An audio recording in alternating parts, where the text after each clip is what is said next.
Welcome to YouTube channel tech Guru Gautam प्रसाद। आपका स्वागत है YouTube channel tech Guru Gautam प्रसाद में। और ये रिगिंग बेसिक्स का पार्ट 2 है वीडियो, जिसमें हम लोग डिस्कस करने जा रहे हैं रिगिंग टूल्स एंड टैकल्स। तो आइए बातचीत करते हैं रिगिंग टूल्स एंड टैकल्स के बारे में। रिगिंग एक्टिविटीज का ये एक पार्ट है, इस डिस्कशन का एक पार्ट है रिगिंग टूल्स एंड टैकल्स। आप इस डायग्राम में देख सकते हैं जहाँ पे सभी कुछ है इसमें, और उसके बीच में एक रिगिंग टूल्स एंड टैकल्स भी है। आगे बढ़ते हैं। तो रिगिंग टूल्स एंड टैकल्स में टूल्स बेसिकली वो होता है जो आपको मदद करता है कोई टेक्निकल काम करने में, और टैकल्स जो है आपको मदद करता है किसी सामान को उठाने में। रिगिंग टैकल्स जो है किसी सामान को उठाने में आपकी मदद करता है। तो यहाँ पे कई तरह के rigging tools and tackles, basically ये सब टैकल्स ही हैं, टूल्स तो कम ही नजर आ रहा है। तो क्या क्या टैकल्स हैं आइए हम लोग देखते हैं। जैसे ये थिम्बल है, ये थिम्बल जो है रस्सी के, यहाँ पे आप देख सकते हैं कि एक आई फॉर्मेशन हुआ है। इस थिम्बल को लगा दिया जाता है ताकि ये प्रोटेक्ट कर सके स्टील वायर रोप को डैमेज होने से। सो ये एक सेफ गार्ड है आई के लिए, और रस्सी को डैमेज होने से बचाता है, स्टील वायर रोप को डैमेज होने से बचाता है। ये सॉकेट है, और ये देख सकते हैं इस तरफ भी एक सॉकेट है और आई है और थिम्बल लगा हुआ है, और इसके अंदर फिर हुक लगा हुआ है। सो आप दूसरे साइड में हुक है और एक साइड में सिर्फ ये थिम्बल है। तो यहाँ पे 4 स्लिंग लगे हुए हैं, आप देख सकते हैं 4 स्लिंग है और एक लिंक है। इस लिंक का क्या नाम होता है वो हम लोग बाद में देखेंगे, बट ये लिंक है। 4 स्लिंग लगा होने का मतलब है ऐसे सामान को उठाना जिसमें 4 स्लिंग की जरूरत हो। उसी तरह से 3 स्लिंग वाला भी, 3 लेग्ड स्लिंग, इसको 4 लेग्ड स्लिंग बोलते हैं। ये 2 लेग्ड स्लिंग है। उसी तरह से 3 लेग्ड स्लिंग भी आता है। यहाँ भी एक 4 लेग्ड स्लिंग है, जो दूसरे तरह का बनावट है। तो कई तरह के बनावट में ये स्लिंग्स आते हैं। यहाँ पे जैसे एक सॉफ्ट आई वाला स्लिंग आपको दिखाई दे रहा है। ये वाला स्लिंग जो है सॉफ्ट आई है। ये वाला थिम्बल जो है इसी की मैं बात कर रहा था, थिम्बल है। यहाँ 4 स्लिंग है, 4 लेग्ड स्लिंग है, यहाँ 2 लेग्ड स्लिंग है, और ये वाला जो है यहाँ भी 4 लेग्ड स्लिंग है, बट ये दूसरी बनावट का है। इसको हम लोग बाद में देखेंगे इसके बारे में। यहाँ पे एक देखिए पुली लगा हुआ है। इस पुली का इस्तेमाल किसी काम के लिए किया जाएगा। तो डिफरेंट डिफरेंट टाइप का कंस्ट्रक्शन में आता है ये सॉफ्ट आई स्लिंग है जिसकी मैं बात कर रहा था। दोनों तरफ में सॉफ्ट आई बना हुआ है, और इसमें कोई इस तरह का सॉकेट इस्तेमाल नहीं किया गया है। इसमें इसके स्ट्रैंड्स को खोल करके इंटरवोवन कर दिया गया है। तो इसको बोलते हैं स्प्लाइसिंग। सो स्प्लाइस्ड स्लिंग इसको बोला जा सकता है, स्प्लाइस्ड स्लिंग है। और यहाँ पे एक दूसरे तरह का आपको स्लिंग दिखाई दे रहा है। ये Clavis type on one side, and the other side में भी दूसरे तरह का हुक टाइप का बनावट है। आई है बेसिकली लोड को कनेक्ट करने के लिए। तो लोड को कनेक्ट करने के लिए कई तरह का चीज होता है। जैसे यहाँ पे आपको डी साइकिल दिखाया गया, ये भी लोड से कनेक्ट करने के लिए। ये साइकिल पिन है रेड वाला जो है, और इसको खोला जा सकता है। थ्रेड होता है, ये इसको आप ट्विस्ट करेंगे तो खुल जाएगा। तो ये डिफरेंट साइजेज में, यहाँ से छोटा से बड़ा आपको दिखाई दे रहा होगा कि ये कई साइजेज में है। उसी तरह से फेरुल जो सॉकेट है या फेरुल है, ये भी कई साइजेज में आता है, और रस्सी के डायमीटर के अनुसार मिलता है। तो इसको लेकर के आप इस आई फॉर्मेशन में आप काम कर सकते हैं। सो ये बहुत ही अहम हिस्सा है जिसको लोड को उठाने, लोड को कनेक्ट करने में इस्तेमाल किया जाता है। यहाँ पे कुछ चेन स्लिंग्स आपको दिखाई दे रहा होगा। इसके एक साइड में हुक है, मे बी दूसरे साइड में भी हुक है। यहाँ पे दूसरा साइड दिखाया गया है। यहाँ पे देखिए 4 लेग्ड स्लिंग अगेन यहाँ पे दिखाया गया है। तो इसमें डिफरेंट टाइप्स ऑफ कनेक्टर्स दिखाए गए हैं जो कि इस्तेमाल किया गया है। ये भी एक ऑबलॉन्ग रिंग है बेसिकली, और उसमें दो रिंग अलग से छोटे छोटे रिंग कनेक्ट किए हुए हैं। ये भी एक लोड को कनेक्ट करने का जुगाड़ ही है। इसको यूनिवर्सल लिंक बोलते हैं। तो ये भी लोड को कनेक्ट, इसका भी पिन जो है बीच से खुल जाएगा ताकि आप लोड कनेक्ट कर सकें। तो ये कई प्रकार के चीज हैं जो कि आपको मदद करता है लोड से कनेक्ट करने के लिए, क्योंकि लोड को उठाने के लिए तो जरूरी है उसको सबसे पहले हुक से, जो क्रेन से या मोबाइल क्रेन से या ईओटी क्रेन वटेवर जो भी है उससे आप कनेक्ट करेंगे, तभी तो आप उसको उठा पाएंगे। तो इक्विपमेंट से आप उठा सकते हैं, बट उसके लिए जो जुगाड़ चाहिए उसको टैकल कहा जाता है। यहाँ पे भी एक स्लिंग है, देखिए दोनों साइड में आई है इसका, और ये जो है बुलडॉग ग्रिप कहलाता है, जिससे इसके दोनों एंड को टाइट करके रखने में मदद करता है, बेसिकली बांध करके रखने में मदद करता है। तो ये बुलडॉग ग्रिप 2 लगा हुआ है, ऐसे 3 लगाने का है। और इन बुलडॉग ग्रिप्स के बीच में डिस्टेंस स्पेसिफाइड होता है। यहाँ 2 लगा हुआ है क्योंकि ये छोटा स्लिंग है। इसमें 2 में चल जाएगा काम, बट बस सभी जगह में नहीं चलता है ऐसा काम। 3 लगाना स्टैंडर्ड है। तो लंबे वाले जहाँ पे स्लिंग होंगे वहाँ पे 3 लगाया जाएगा, और उसका बारे में हम लोग बात करेंगे आगे। इन बुलडॉग ग्रिप्स के बीच का डिस्टेंस जो है 6D डिस्टेंस पे होता है। जो डायमीटर है वायर रोप का, स्टील वायर रोप का, उसका डायमीटर का 6 गुना डिस्टेंस पे लगाया जाता है। जैसे इन दोनों बुलडॉग ग्रिप के बीच का डिस्टेंस जो है 6D होगा, उसी तरह से तीसरा जब लगता है तो उसका भी डिस्टेंस इस दूसरे वाले से 6D पर होता है। तो ये नियम कुछ हैं जो जो स्टैंडर्ड्स बनाए गए हैं उसको सेफ्टी को ध्यान में रखते हुए बनाए गए हैं। डिफरेंट साइजेस के हुक हैं यहाँ पे। ये सब लिंक है बेसिकली, जिससे इसी का इस्तेमाल यहाँ पे किया हुआ है, देख सकते हैं आप। ये दूसरे तरह का है जिसका इस्तेमाल यहाँ पे किया गया है।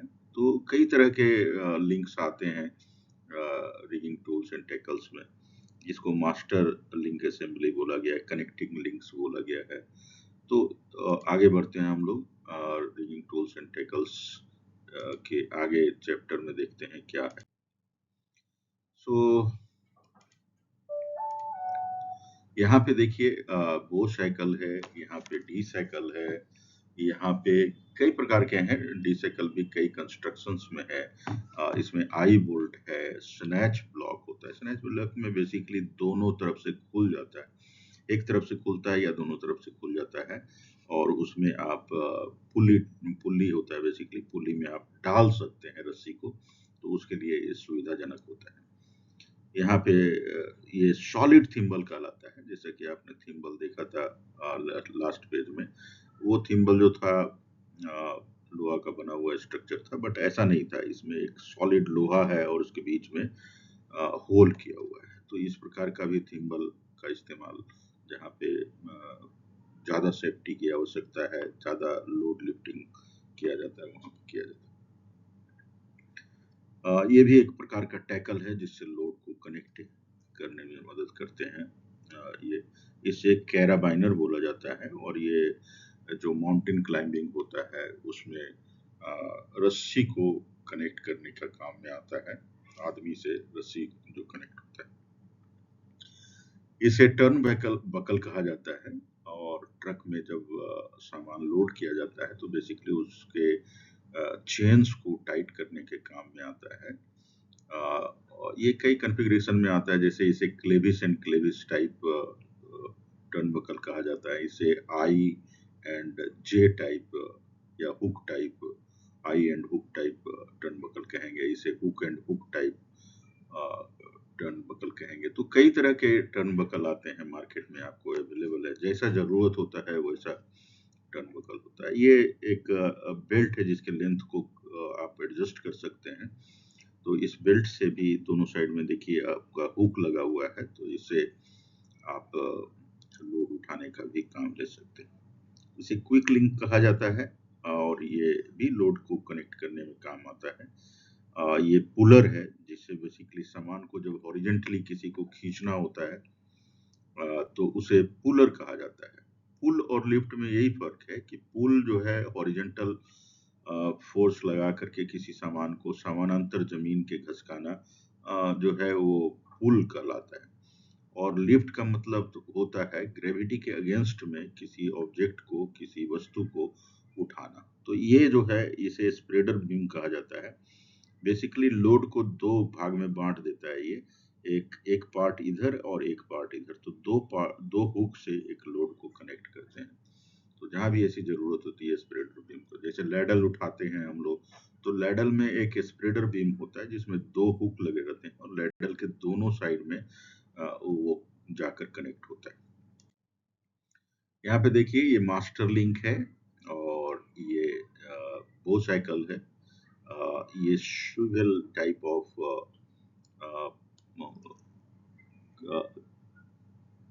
आई बोल्ट कह सकते हैं आप इसको। आई बोल्ट है ये, ऊपर का पार्ट रोटेट करेगा और इससे लोड को कनेक्ट कर सकते हैं आप। तो कई कॉन्फ़िगरेशन में मैंने जैसा कहा कि आई बोल्ट या क्लेविस टाइप ये पिन लगा हुआ, सेफ्टी पिन इसको बोलते हैं।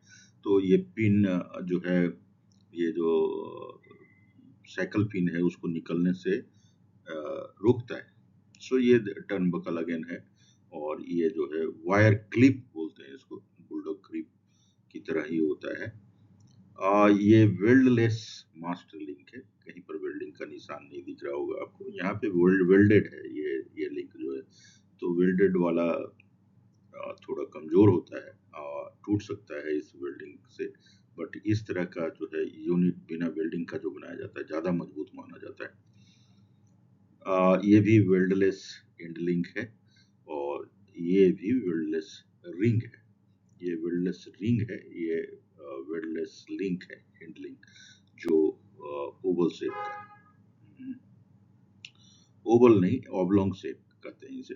ये भी ऑबलोंग शेप है, ये भी ऑबलोंग शेप है, ये भी ऑबलोंग शेप है, ये पियर शेप है। तो ये पियर शेप्ड लिंक हुआ और ये मास्टर लिंक असेंबली हुआ, जिसमें से दो स्लिंग आप इसके जरिए लगा सकते हैं और दोनों इसे हुक से कनेक्ट कर दीजिए, इसमें से स्लिंग लगा लीजिए। तो कई तरह के कॉन्फ़िगरेशन में, जैसा कि मैंने आपको बार बार कहा है कि जैसा जरूरत होता है रिगिंग में लोड उठाने के लिए, उसी प्रकार का सामान मार्केट में उपलब्ध है। तो आइए हम लोग आगे बढ़ते हैं।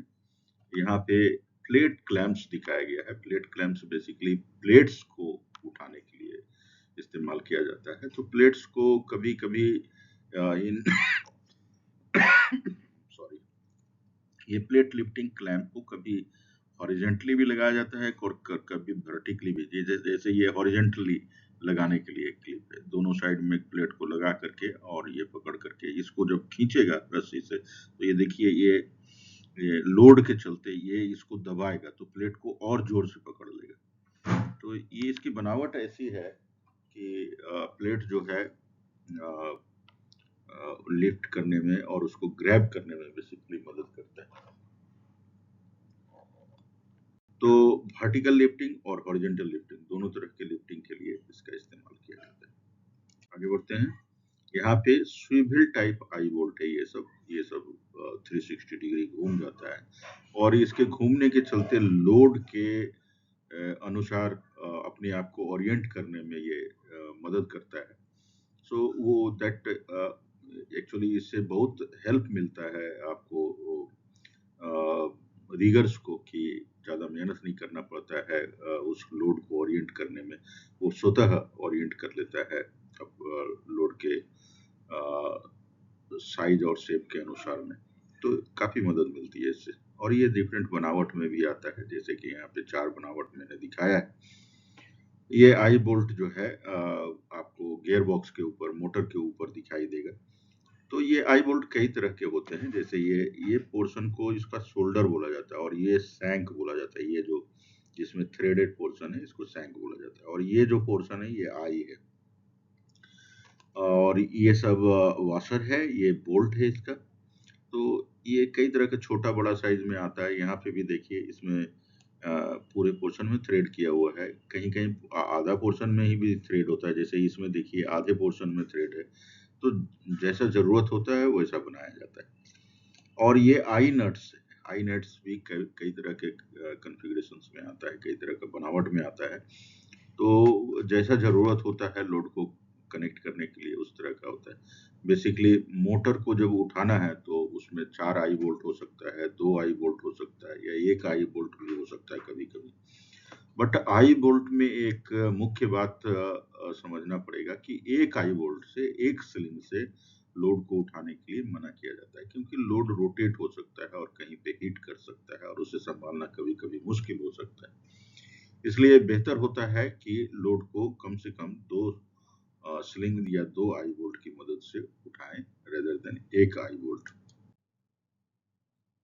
यहाँ पे आपको दिखाया गया है कि मोटर जो है उसमें 4 आई वोल्ट हैं, एक यहाँ है, एक यहाँ है, एक यहाँ है और एक इस टर्मिनल बॉक्स के पीछे में है।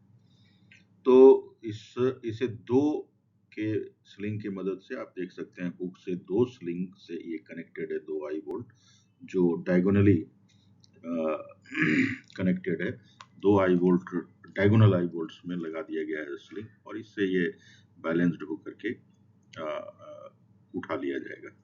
तो ये आई बोल्ट जो है ये पहले भी मैंने कहा था पहले के वीडियो में कि ये हुक जो है ये सेंटर ऑफ ग्रेविटी जो ऑब्जेक्ट होता है उसका लाइन में होना चाहिए। तो ये मोटर का जो सेंटर ऑफ ग्रेविटी है कहीं न कहीं ये आई बोल्ट दोनों से कनेक्ट कर देने से इसके सेंटर ऑफ ग्रेविटी की लाइन में हुक आ जाता है और इससे काफ़ी मदद होती है बैलेंस्ड लोड को उठाने में।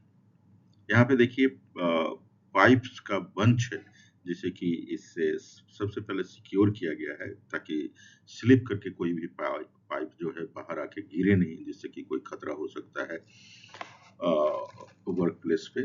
तो उस बात का मुख्य रूप से ध्यान रखना है। ये सी ब्लॉक है, ये हुक है। यहाँ पे देखिए एक ही स्लिंग है। यहाँ पे पता नहीं चल रहा है कि एक स्लिंग है कि कई स्लिंग है, बट यहाँ भी हमें लग रहा है कि एक ही स्लिंग का इस्तेमाल किया गया है और यहाँ भी एक ही स्लिंग का, इसमें 2 हुक है बेसिकली। एक हुक को ऐसा करके चोकर में इस्तेमाल किया और दूसरे एंड को भी चोकर में इस्तेमाल कर दिया गया है। तो इस कॉन्फ़िगरेशन में उठा सकते हैं प्रोवाइडेड आप कॉन्फिडेंट हैं कि ये जो लोड है उसकी कैपेसिटी इस तरह के चोकर में उठाने से कहीं कंप्रोमाइज़ ना हो जाए। तो हर जगह पे आपको लोड लिफ्टिंग कैपेसिटी स्लिंग का जो है ध्यान में रखना पड़ेगा और स्लिंग का लोड लिफ्टिंग कैपेसिटी एंगल के अनुसार चोकर कॉन्फ़िगरेशन में, वर्टिकल कॉन्फ़िगरेशन में, बास्केट कॉन्फ़िगरेशन में कैसे बदलता है उसका अध्ययन हम लोग अलग से करेंगे। तो स्लिंग जब हम पढ़ाएँगे तो उसमें आपको बताएँगे कि स्लिंग की लिफ्टिंग कैपेसिटी किस प्रकार से जो स्लिंग एंगल होता है उसके साथ में कैसे वैरी करता है। तो आगे बढ़ते हैं, यहाँ पर इतना ही। यहाँ पे आप देख सकते हैं कि एक ट्रक माउंटेड क्रेन है और क्रेन की मदद से एक कंटेनर को उठाया जा रहा है 4 स्लिंग्स की मदद से और ये ट्रक जो है आउटरिगर्स के ऊपर अभी खड़ा है। ये आउटरिगर्स कहलाते हैं। ये चारों तरफ में सपोर्ट है और इससे इसके चक्के के ऊपर में लोड नहीं आएगा और ये संतुलित रूप से इस कंटेनर को उठा पाएगा। तो लोड को उठाने के पहले प्लानिंग की आवश्यकता होती है।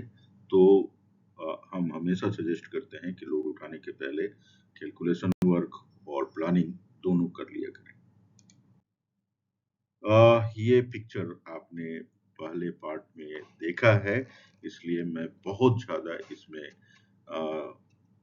बातचीत नहीं करूँगा, बट आपको जस्ट रिमाइंड करना चाहता था कि रिगिंग टूल्स एंड टैकल्स का जब हम लोग बात कर रहे हैं, तो इसमें आप देख सकते हैं कि किस प्रकार से यहाँ पे अगर